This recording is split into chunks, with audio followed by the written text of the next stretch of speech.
പാലക്കാട് മണ്ണാർക്കാട് താലൂക്ക് ആശുപത്രിയിലെ സെക്യൂരിറ്റി ജീവനക്കാരനെ മർദ്ദിച്ച സംഭവത്തിൽ ആശുപത്രി സ്റ്റാഫ് കൗൺസിൽ പ്രതിഷേധിച്ചു. മർദ്ദിച്ചവരെ ഹോസ്പിറ്റൽ പ്രൊട്ടക്ഷൻ ആക്ട് പ്രകാരം അറസ്റ്റ് ചെയ്യണമെന്ന് പ്രതിഷേധക്കാർ ആവശ്യപ്പെട്ടു. കഴിഞ്ഞ വ്യാഴാഴ്ചയായിരുന്നു രോഗിയെ കാണാനെത്തിയ സന്ദർശകൻ ജീവനക്കാരനെ മർദ്ദിച്ചത്. മണ്ണാർക്കാട് താലൂക്ക് ആശുപത്രിയിലെ പ്രസവ വാർഡിലെ രോഗിയെ കാണാനെത്തിയ സന്ദർശകൻ സെക്യൂരിറ്റി ജീവനക്കാരനെ കഴിഞ്ഞ വ്യാഴാഴ്ചയാണ് മർദ്ദിച്ചത്. പ്രസവ വാർഡിൽ 2 മണി മുതൽ 5 മണി വരെയാണ് സന്ദർശന സമയം. ഇതിനു മുൻപ് രോഗിയെ കാണാൻ അനുവദിക്കാത്തതിലാണ് തനിക്കുനേരെ മർദ്ദനം ഉണ്ടായതെന്ന് സെക്യൂരിറ്റി ജീവനക്കാരനായ വിഘ്നേഷ് പറഞ്ഞു.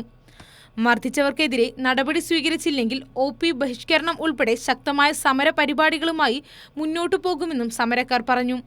സ്റ്റാഫ് കൗൺസിലിന്റെ നേതൃത്വത്തിൽ നടന്ന പ്രതിഷേധം ആശുപത്രി സൂപ്രണ്ട് സിമാമു ഉദ്ഘാടനം ചെയ്തു. സമരത്തിൽ JHI Ramadas, doctor Viji Kurian, nursing superintendent Girija, CC Satheesan, Gangadharan, Ummer Ottakkath തുടങ്ങിയവർ പങ്കെടുത്തു.